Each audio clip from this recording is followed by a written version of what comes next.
On behalf of our Chief of Philippine National Police, Police General Nicolas D. Torre III, for the strengthening collaboration with SPAC in PCP.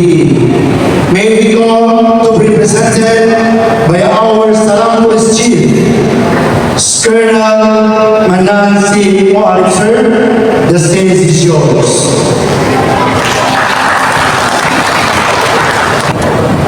Assalamualaikum warahmatullahi ta'ala wal barakatuh. Peace be upon us all.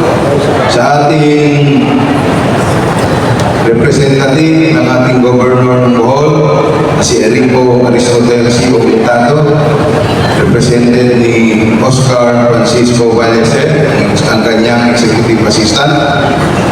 Sa ating SPAC President, Engineer Yusuf A. Macabada, kanyang national spokesperson, Sheikh Hamar bin Yaqub Sabdullah, ang ating imam ng Council of the Philippines, retired Police Brigadier General Imam Ibrahim Moxin,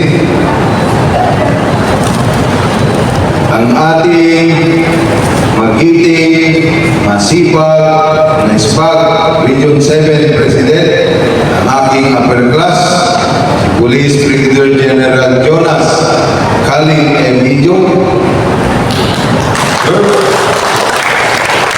at higit sa lahat, sa bawat miyembro ng Salam Police Advocacy Group na nanggaling pa sa iba't ibang rehiyon at probinsya ng Pilipinas, maraming salamat sa inyong pagdalo dito sa araw na ito.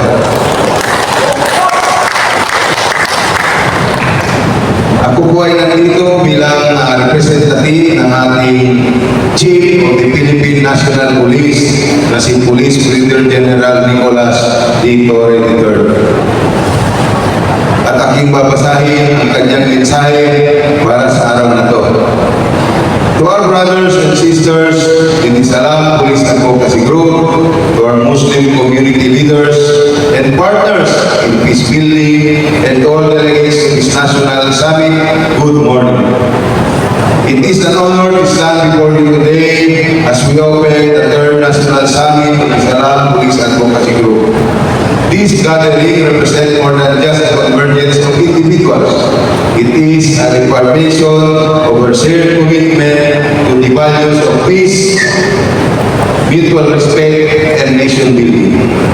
Under the theme, SPAC, kakapay ng bayan, sa pagkakaisa at kapayapaan.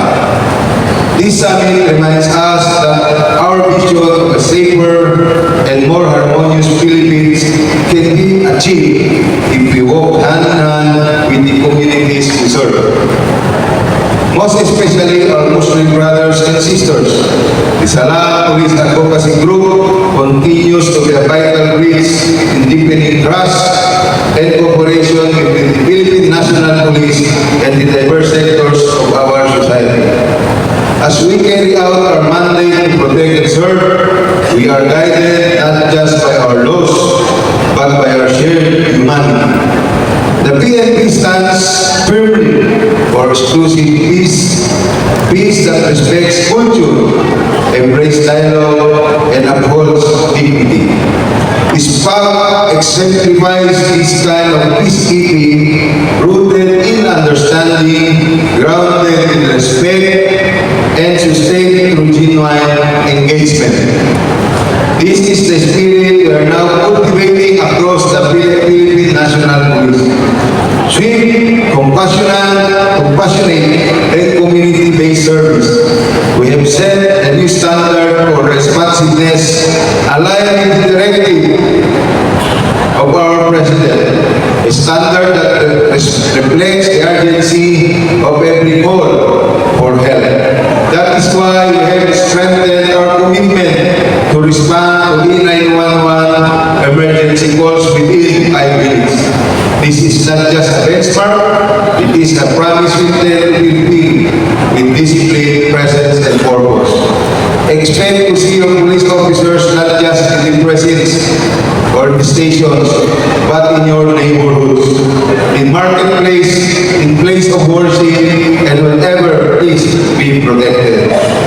Our visibility is not just a strategy, it is a pledge. But whenever a Filipino needs us, we will be there.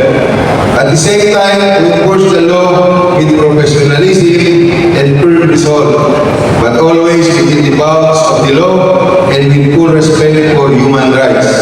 We reject violence, extremism, and any other act that divides our people. Instead, we choose the path of dialogue, collaboration, and unity, just as Salam Police Advocacy Group has shown through its many years of service.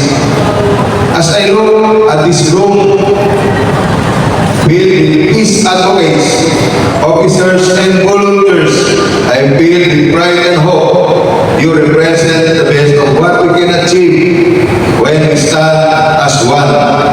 Diverse yet unified. Different in culture yet bound by the same dream of peace. To all SPAC members and partners, know that the entire Philippine National Police stands with you. Together, we shall build communities that are not only safe but also inclusive and respectful of faith, tradition, and entity. And so, I end with this reminder to every Filipino, particularly to our SPAC members. Mahal naming kababayan, huwag niyo na kaming hanapin sa mga presinto. Kami ay nasa inyo ng telepono. Dial 911, darating kami sa loob ng 5 minuto. Maraming salamat. Mabuhay ang SPAC. Mabuhay ang pambansang pulisya ng Pilipinas. Wassalam. Thank you very much. Yan po si ating ating Salam Police Center Chief, Sister Colonel Nancy Marcel. Thank you very much for your time. On behalf of our Philippine National Police Chief, Police Brigadier General, Police General Nicholas D. Torre III,